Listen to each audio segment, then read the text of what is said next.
மாசி மகமும் மகத்தான பலனும்.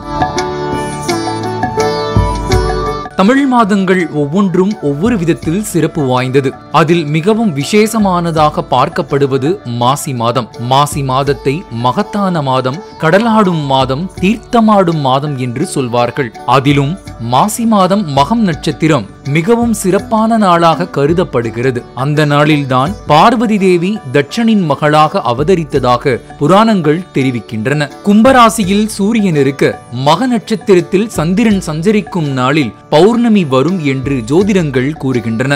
இந்த பௌர்ணமி நாளை தான் மாசி மகம் என்று சொல்கிறோம். அதேபோல் கும்பராசியில் சூரியன் இருக்கும் போது சிம்மத்தில் சந்திரனும் குரு பகவானும் இணைந்து இருந்தால் அதுவே மகாமகம் என்று சொல்லப்படுகிறது.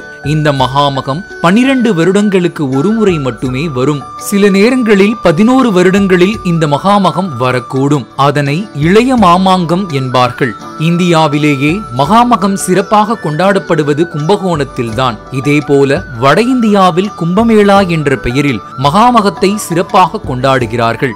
மாசி மகம் மற்றும் மகாமகத்தின் போது புனித தீர்த்தங்களில் நீராடினால் நாம் தெரிந்தோ தெரியாமலோ செய்த பாவங்கள், தோஷங்கள், நோய்கள் அனைத்தும் நீங்கி அவர்கள் ஞானமும் ஆரோக்கியமும் பெறுவார்கள் என்பது நம்பிக்கை. மாசி மாதம் முழுக்க சிறுவர்கள் முதல் பெரியவர்கள் வரை அனைவரும் விரதம் இருந்து குலதெய்வம், இஷ்ட தெய்வங்களை வழிபட்டால் எல்லா விதமான தோஷங்களும் பாவங்களும் விலகும் என்பது ஐதீகம்.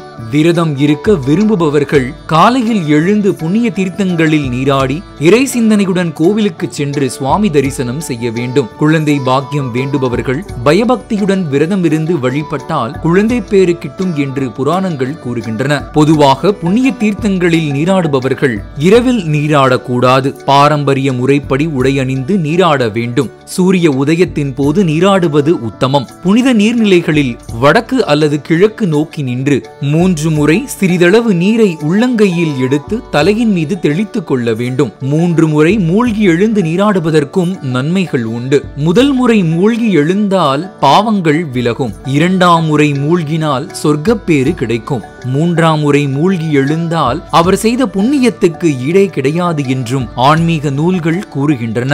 மாசி மகத்தின் போது அதிகாலையில் எழுந்து நீராடி பக்தியுடன் துளசி கொண்டு பெருமாளை அர்ச்சனை செய்தால் வைகுண்டத்தில் இடம் கிடைக்கும் என்று வைணவம் கூறுகிறது. மாசி மகம் நாளில் அம்பிகையை குங்குமத்தால் அர்ச்சனை செய்து வழிபட வாழ்வில் இன்பமும் வெற்றியும் கிடைக்கும். சரஸ்வதியை மனமுள்ள மலர்களால் வழிபட்டால் கல்வியில் சிறந்து விளங்கலாம் என்பது நம்பிக்கை. மக நட்சத்திரத்திற்கு அதிபதியானவர் கேது பகவான்.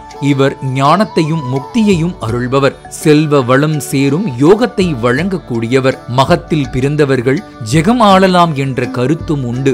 எனவே மகம் நட்சத்திரத்தில் பிறந்தவர்கள் தவறாமல் மாசி மக விரதம் இருந்தால் வாழ்வில் மேன்மை அடையலாம். மாசி மக நன்னாளில் நம்மால் முடிந்த அன்னதானம் அல்லது பொருள்தானம் செய்து பிரார்த்தித்துக் கொண்டால் வாழ்வில் சந்தோஷமான விஷயங்கள் நம்மை வந்தடையும். மனதில் இருந்த குழப்பமும் பயமும் நீங்கும். மங்கள காரியங்கள் இனிதே நடந்தேறும் என்கிறார்கள் ஆச்சாரிய பெருமக்கள். அக்காலத்தில் பசு, பூமி, தானியங்கள், ஆபரணங்கள், உணவு முதலானவற்றை தானமாக வழங்கினர். தற்காலத்தில் நாம் நம் தகுதிக்கேற்ப பயனுள்ள பொருட்களை தானமாக கொடுக்கலாம். மாசி மக நன்னாளில் எவருக்கேனும் புத்தாடை வழங்கலாம். 10 பேருக்கேனும் உணவு பொட்டலம் வழங்கலாம். பெரியவர்களை நமஸ்கரித்து ஆசி பெறுவது குடும்பத்தில் சுபிட்சத்தை கொடுக்கும். நேயர்களே, மாசி மகத்தின் மகிமையை உணர்ந்து நாமும் புனித நீராடி விரதம் மேற்கொண்டு இறைவனை வழிபட்டு வளம் பல பெற்றிடுவோம். மாசி மகமும் மகத்தான பலனும்.